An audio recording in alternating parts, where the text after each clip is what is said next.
നിങ്ങൾക്കറിയാമോ, ലക്ഷണമൊത്ത ഒരു മലയാളം ബൈബിൾ നമ്മുടെ കരങ്ങളിൽ ലഭിച്ചത് ഒരു മിഷണറിയിലൂടെയാണ്. എല്ലാവരും ദൈവത്തെ സ്തുതിച്ചാട്ടെ. ബൈബിൾ വായിക്കരുതെന്നൊക്കെ വിലക്കുണ്ടായ ഒരു കാലഘട്ടം ഉണ്ടായിരുന്നു. വായിച്ചവരെയും അത് പരിവർത്തനം ചെയ്തവരെയൊക്കെ കൊന്നൊടുക്കിയ കാലഘട്ടം ഉണ്ടായിരുന്നു. പക്ഷേ ഹല്ലേലൂയ, നമ്മുടെ രാജ്യത്തേക്ക് വന്ന് ആമേൻ ബെഞ്ചമിൻ ബെയ്ലി ഹല്ലേലൂയ ലക്ഷണമൊത്ത ഒരു ബൈബിൾ നമ്മുടെ കരങ്ങളിൽ തരുവാൻ 1817 ആമേൻ കൊച്ചിയിൽ അതിന് തുടക്കം കുറിച്ചു.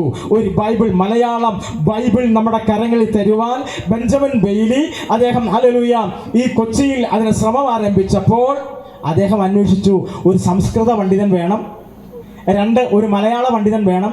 അത് സായിപ്പന്മാരെ കിട്ടത്തില്ല. അദ്ദേഹം എന്തെന്നറിയാമോ, ആമേൻ 2 പേര്, മോസസ് ഇസാർഫനി എന്ന് പറയുന്ന ഒരു ഹീബ്രു പണ്ഡിതനും അതുപോലെ ചാത്തുമേനോൻ എന്ന് പറയുന്ന ഒരു മലബാർക്കാരൻ മലയാള പണ്ഡിതനെയും കണ്ടെത്തി. ഈ 2 പേരെ കണ്ടെത്തി. സംസ്കൃത പണ്ഡിതനെയും കണ്ടെത്തി, വൈദ്യനാഥയ്യർ എന്ന് പറയുന്ന സംസ്കൃത പണ്ഡിതനെയും കണ്ടെത്തി. ആമേൻ, പ്രൈസ് ദി ലോർഡ്. മലയാളത്തിന് വേണ്ടി മലയാള ഭാഷാ വിദഗ്ധനായ ചാത്തുമേനോനെയും കണ്ടെത്തി. ആരാ? ഈ മിഷണറി.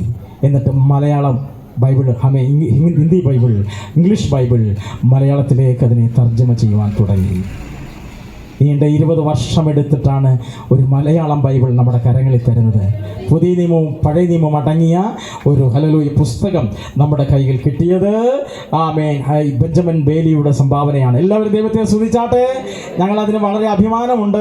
വൈദ്യനാഥ അയ്യർക്കും സംസ്കൃത പണ്ഡിതനാണ്, ആമേൻ, അദ്ദേഹവും. അതുപോലെ ചാത്തുമേനോൻ, ആമേൻ, അദ്ദേഹം മലയാള പണ്ഡിതനാണ്. പക്ഷേ ബൈബിൾ തർജ്ജിമ ചെയ്ത് വന്നപ്പോൾ, ലേഖനങ്ങൾ തർജ്ജിമ ചെയ്ത് വരുമ്പോൾ, ട്രാൻസ്ലേറ്റ് ചെയ്ത് വരുമ്പോൾ അദ്ദേഹം ഹല്ലേലൂയ ഓരോ വാക്യങ്ങളും, ലേഖനങ്ങളിലെ ഓരോ വാക്യങ്ങളിലും ആമേൻ അദ്ദേഹത്തിന്റെ മനസ്സുടക്കി. ആമേൻ, സർവശക്തനായ ഒരു ദൈവമുണ്ട്, പ്രപഞ്ചത്തെ നിർമ്മിച്ച സർവശക്തനായ ഒരു ദൈവമുണ്ടെന്ന് അദ്ദേഹത്തിന്റെ ഹൃദയത്തിലേക്ക് വലിയൊരു പ്രകാശം പകരുവാൻ തുടങ്ങി. കൊലോസ്യ ലേഖനം, എഫെസ്യ ലേഖനവും അദ്ദേഹം വിവർത്തനം ചെയ്യുമ്പോൾ അങ്ങനെ ഉറങ്ങുവാൻ കഴിയുന്നില്ല.